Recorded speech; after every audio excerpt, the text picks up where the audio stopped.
Two heads are better than one when it comes to supersizing and growing your business. Sharon Horne-Ellstrom here, talking about the idiom and the proverb, of course, two heads are better than one.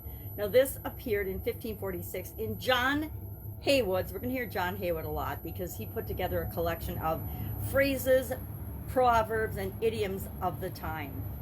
And he collected all of them. But, of course, if they appeared in his tome, they obviously had been around a long time and they were common enough that people understood or wanted to understand the meaning of them.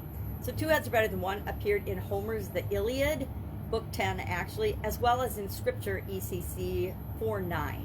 So although two heads are better than one was first published in John Haywood's publication, it had been around for, actually it wasn't first published there, it was in Homer, it was in the scriptures. So it became part of his collection and that made it more well known to people in the English speaking language. So what does it mean, two heads are better than one?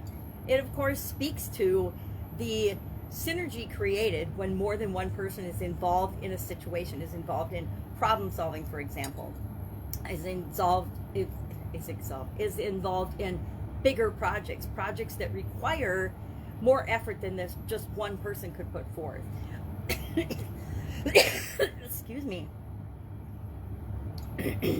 My favorite use of or synergy of groups or of people that come together with a common goal is, of course, in business. Since business has sort of been my life for the vast majority of my life, I find that whenever we want to accomplish something great or change the world or change our little portion of the world, it usually takes more than just us. Yep, entrepreneurs can do incredible things, but we don't ever succeed in a vacuum. We don't ever do it all by ourselves. No matter how much we work, no matter how much we try, it takes other people, at least other people that are our customers, other people that we serve, in order to create anything in the world or anything in the planet or the universe or however you like to look at it.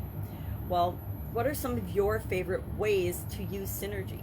Some of mine from corporate America were, of course, department head meetings, team meetings, group meetings, where we came together and talked about a problem, found the solutions together, and then implemented those solutions as a team. Why? Because it was always faster, especially not always coming up with the solutions initially. One of the challenges with teams is that they take longer to come to an actual decision and gain agreement. But once they make a decision, the speed of implementation is, there's no comparison.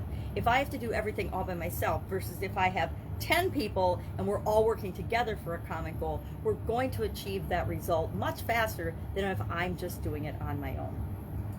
Think about and look back in your life and in your experiences.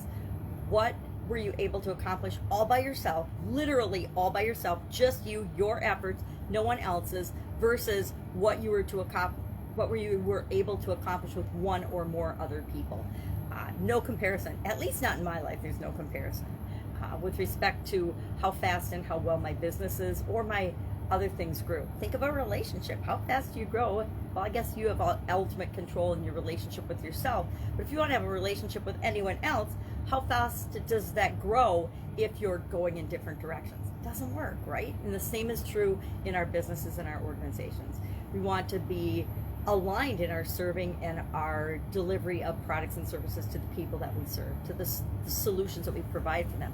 And the best solutions are always going to come from a diverse group of people that have different perspectives and different ways of looking at the situation, the problem that needs to be solved. So how do you apply this in your business today? Curious? Share in the comments below. Love to know how you're using two heads are better than one in your business and maybe in your life today.